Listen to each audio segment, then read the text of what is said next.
Hello everyone, welcome to this YouTube channel, a channel for amazing facts and information.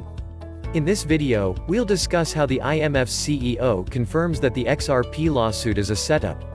You'll learn about Ripple's connection with the International Monetary Fund, IMF, and why it continues to promote Xrp. You'll also learn about Ripple's recent successes and how they'll affect the value of Xrp. Make sure to watch this video all the way to the finish so you don't miss any important information. Then subscribe and turn on the notification bell so you don't miss any of our future uploads. The Ripple Army has known since the Securities and Exchange Commission launched the complaint against Ripple that it is nothing more than a setup to mislead and deceive investors. With time, it became evident, and the IMF has officially stated that it is simply a contrivance to reduce the influence and power of Xrp. By observing how the volume of files has heated up the case docket, it has become evident that the SEC's choice to sue Ripple was mistaken, and a series of events in recent days have begun to make it look like a fatal blunder that the incoming chairman Gary Gensler will have to straighten out. The SEC most likely did not anticipate the tempest that Clayton's final act has sparked, and it has exposed the underlying flaw in the choice to sue Xrp. The Xrp Army is well aware that the case is foolish, and now the IMF has verified the SEC setup. In response to an inquiry, the International Monetary Fund's head of communication confirmed that the Ripple SEC action is a ruse. In December 2011, Mr. Jerry Rice was named director of the International Monetary Fund's Communications Department on the communication of IMF activities, including policy and loan decisions. The director collaborates closely with the managing director and senior fund management. Mr. Rice had a distinguished 25-year career at the World Bank prior to joining the IMF. He worked as a communications director at the World Bank, where he oversaw all areas of the organization's external and internal communications.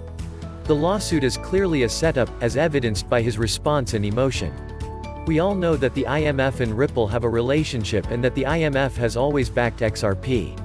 We've seen the IMF with Ripple in graphics blasted all over the internet for almost a year now, maybe two.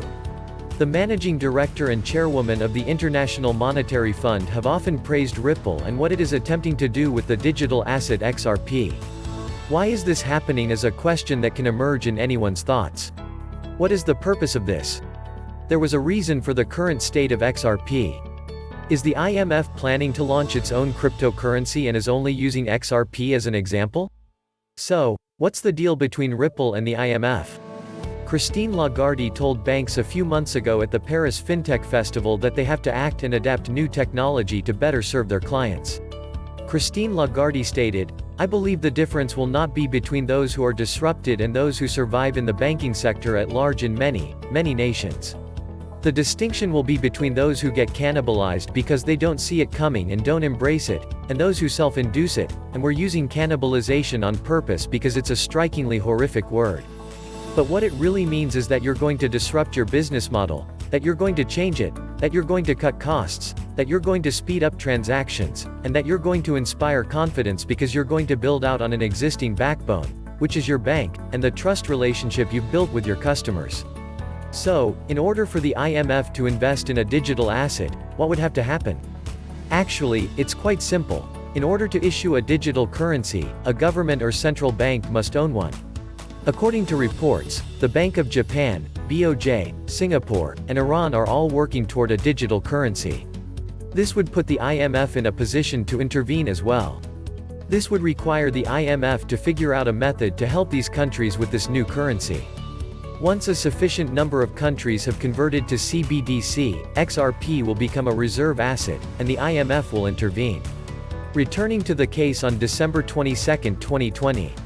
The Securities and Exchange Commission, SEC, has filed a complaint accusing Ripple of selling $1.3 billion in unregistered securities through its Xrp cryptocurrency. Xrp, according to Ripple, is not a security. At the time of its introduction, Ripple's native asset, Xrp, was an unregistered securities, and it is still one today. It's also been claimed that the SEC failed to notify it that selling Xrp would be considered a securities offering. One possible consequence is that Ripple and the SEC reach an agreement on a settlement. For various reasons, the case will be a thorn in Ripple's side until that happens or until a judgment is issued. Ripple's ambition of going public is being thwarted. It has caused XRP to be unavailable for purchase on many major cryptocurrency exchanges, which has likely kept the price of XRP low. While many cryptocurrencies have surpassed their prior highs in 2021, XRP has yet to reach its 2018 high of $3.84. It costs less than $1 at the time of writing. Ripple has lately claimed yet another win for itself. The reason for this is because federal judge Sarah Net Byrne denied the SEC plea to compel Ripple to reveal papers related to its previous lobbying activities. Ripple's communication with lawyers was previously disputed by Net Byrne to the SEC. In her most recent ruling, the judge mentioned the denial. The SEC request for documents connected to Ripple's lobbying effort has been refused. Ripple's fair notice defense, as discussed in the court's earlier ruling and order barring access to Ripple's protected communications, is based on the SEC's actions rather than its own. Similarly, Ripple's lobbying efforts on behalf of XRP's status are irrelevant, and any relevance argument is overwhelmed by the cost of developer. The regulatory agency recently tried to compel Ripple to submit records of XRP transactions and efforts made after the lawsuit was filed. Net Byrne, on the other hand, refuted this as well. The SEC filed a motion to compel the production of documents after the case was dismissed without prejudice. The SEC may renew its application if it becomes obvious after the parties have exchanged expert reports that Ripple's expert relied on materials that, in fairness, require the SEC to study post-complaint records. The XRP market has been holding its own on the price charts as Ripple achieves tiny victories in its fight against the U.S. Securities and Exchange Commission. The digital asset has been trading at 85 cents for a long now.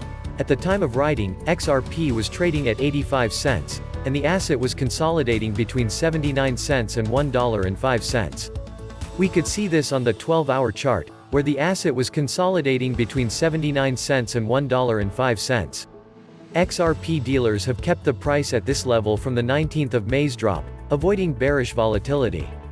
The asset may continue to trade at this level in the long run, as it is currently gaining in price. The histogram of the visible range indicator showed an increase in activity at the $1.05 resistance level among XRP traders. Despite losing trading support at the support level, XRP managed to hold on to it. Given the current bearish sentiment, the price may have to work harder to break through the resistance. The moving average, which has remained parallel to the XRP price, was the reason for this. If the price advances past the MA, it may encounter resistance, prompting traders to push it higher. The present XRP market was in a price range that was limited, despite the short-term market's volatility. The price of XRP has been trending sideways and may continue to do so until external volatility pushes the price higher.